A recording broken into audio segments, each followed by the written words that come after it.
Idélux en action, le podcast de nos 5 intercommunales qui œuvrent chaque jour pour vous. Bonjour à toutes et à tous. Bienvenue dans ce deuxième épisode du podcast Idélux en action. Au micro, Marie-Noëlle Minet et Bruno Andrieux du service com d'Idélux. Et aujourd'hui, on se penche sur un sujet essentiel pour l'avenir de notre province, les diagnostics territoriaux et les schémas de développement. Bonjour Marie-Noëlle. Et oui, les diagnostics territoriaux. Ces derniers ont été finalisés en octobre 2025 par nos collègues du service stratégie territoriale d'Idélux. Ils couvrent les 43 communes de la province de Luxembourg et la province elle-même. Dans cet épisode, nous allons vous expliquer leur utilité et voir comment ils s'articulent au schéma de développement communal. Alors, première question Bruno, qu'est-ce qu'un diagnostic territorial ? Un diagnostic territorial, c'est l'analyse transversale des enjeux d'une commune. On y observe la démographie, l'économie, les logements, les paysages, la mobilité aussi, l'environnement et bien d'autres domaines. Leur objectif, c'est de dresser le portrait de chaque commune, de voir son évolution et d'identifier ses forces, ses faiblesses et les grands défis pour le futur. Une sorte de bilan de santé complet pour chaque commune. Mais à quoi ça sert concrètement ? Les diagnostics territoriaux sont une base de connaissances partagées, factuelles et structurées. C'est un outil d'aide à la décision qui est fondamental pour orienter les choix d'aménagement futurs pour les communes. Et donc, c'est Idélux qui a mené cette opération de diagnostic pour toute la province ? C'est exact, oui. Tout comme d'autres intercommunales de développement territorial sur d'autres territoires, Idélux a été mandaté par la région wallonne pour réaliser des diagnostics des 43 communes de la province et, comme je l'ai dit, une synthèse provinciale. Et tout ça en suivant une méthodologie commune définie au niveau régional. Et c'est important de le souligner puisque ça apporte de la cohérence et ça va permettre de comparer les données entre communes. Mais ces informations n'étaient-elles pas déjà connues ? En partie, en fait. C'est qu'on parle ici d'une photo complète, prise au même moment avec les mêmes indicateurs sur toute la région wallonne. Ça permet une lecture transversale et une vision d'ensemble qui, on peut le dire, est quelque part inédite. Alors parlons des résultats. Que nous disent ces diagnostics ? Les diagnostics confirment certaines choses que nous savions. Par exemple, la province de Luxembourg est la plus vaste de Belgique, mais aussi la moins peuplée. Seulement 66 habitants au kilomètre carré en moyenne. Bien en dessous de la densité de population moyenne en région wallonne, qui est de 219 habitants au kilomètre carré.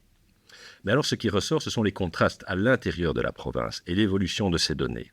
On voit par exemple que certaines zones sont en pleine croissance démographique, comme Arlon ou Bastogne, et qu'à l'inverse, des villes comme Saint-Hubert, Bouillon et La Roche-en-Ardenne perdent chaque année des habitants. Un autre exemple, certaines communes comme Marche ou Libramont sont des poumons économiques pour tout leur bassin de vie. Elles figurent dans le top 6 des communes wallonnes qui offrent le plus d'emplois par rapport à leur population en âge de travailler. On vise ici les gens entre 15 et 64 ans. Alors à l'inverse, pour d'autres communes du sud-est de notre province, comme Saint-Léger ou Attert par exemple, plus rural et clairement dans l'aire d'influence du Grand-Duché de Luxembourg, là les habitants doivent se déplacer davantage pour aller travailler. Nous sommes donc loin d'une image uniforme. Notre province, c'est plutôt une mosaïque de territoires finalement. Oui, en effet, l'analyse montre que chaque bassin de vie, chaque commune a ses spécificités. Mais il y a aussi des points communs qui ressortent. C'est le cas par exemple de la participation au marché du travail et de certains indicateurs sociaux qui sont meilleurs que dans le reste de la Wallonie. Alors, prenons le taux d'emploi, par exemple. Il est de 65,3% pour la province, contre 61,9% pour la Wallonie, et avec très peu de communes luxembourgeoises en dessous de la moyenne wallonne. Autre exemple, le taux de bénéficiaires du revenu d'intégration sociale CPAS. 1,77% en province de Luxembourg, contre 3,72% pour la Wallonie. Alors, citons aussi la richesse environnementale, avec près de 25% du territoire qui se trouve en zone Natura 2000, et le défi majeur, commun à tout le territoire, c'est sans surprise la mobilité, puisque la dépendance à la voiture est forte, même si des stratégies pour la mobilité douce commencent à se développer ça et là. Et concernant le logement, qu'est-ce que ces diagnostics nous révèlent ? Globalement, la majeure partie de la province reste plus abordable que d'autres coins de Wallonie ou de Bruxelles. Mais la pression sur les prix de l'immobilier et du foncier est bien présente et elle est particulièrement forte près de la frontière luxembourgeoise. Ah, l'effet transfrontalier. Et oui, exactement. Ça crée une forte demande de logement, ça tire les prix vers le haut et ça génère des besoins en mobilité, en services, en équipement. C'est un moteur économique, mais c'est aussi un défi d'équilibre territorial. Alors, ces diagnostics peuvent-ils aussi nous aider dans le contexte du dérèglement climatique? Certainement. En fait, quand on repense aux inondations de 2021 et 2024, ça nous a rappelé la vulnérabilité de certaines zones, notamment dans les vallées de la Semois et de l'Ourthe. La maîtrise des réserves d'eau pour l'agriculture et la sylviculture est aussi un défi. Adapter l'aménagement du territoire au changement climatique est donc devenu absolument incontournable.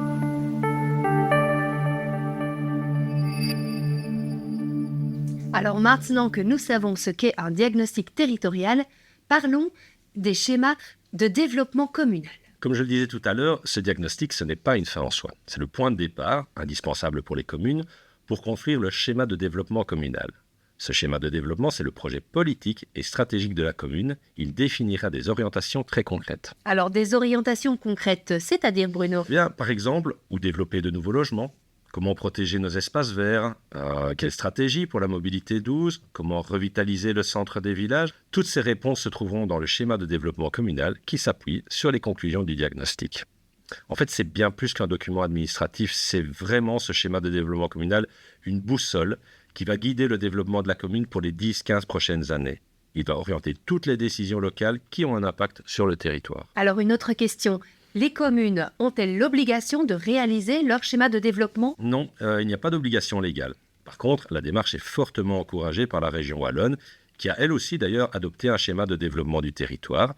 Ce schéma de développement du territoire, le SDT, lui, fixe le cadre pour l'aménagement du territoire à l'échelle de la Wallonie. Et y a-t-il un délai pour l'élaboration de ces schémas de développement communal? Oui, le délai est de 6 ans. Les communes ont donc la législature actuelle, 2024-2030, pour élaborer et adopter leur schéma de développement communal. Donc, si je résume, les diagnostics territoriaux brossent le portrait des communes. Les schémas de développement du territoire fixent la vision régionale.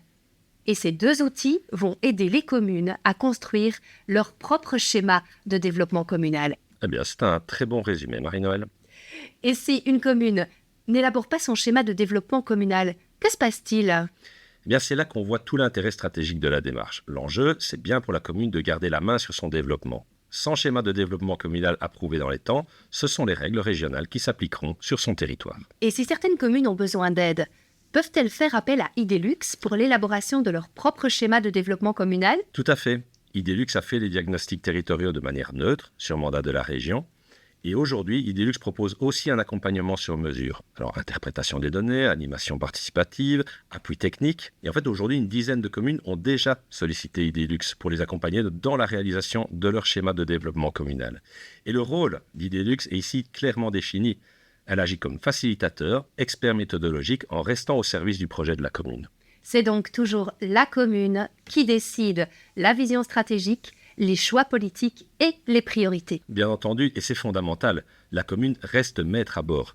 Le boulot d'Idelux, c'est simplement d'éclairer ses choix avec les données objectives, c'est de proposer des scénarios possibles et de vérifier que tout cela est cohérent avec le schéma de développement du territoire notamment. On comprend désormais pourquoi ces diagnostics sont essentiels et comment les schémas de développement communal vont façonner notre territoire pour les années à venir. Et au passage, encore félicitations à l'équipe de stratégie territoriale d'Idelux pour ce travail remarquable et précieux pour l'avenir de notre belle province. Merci pour votre attention et à bientôt.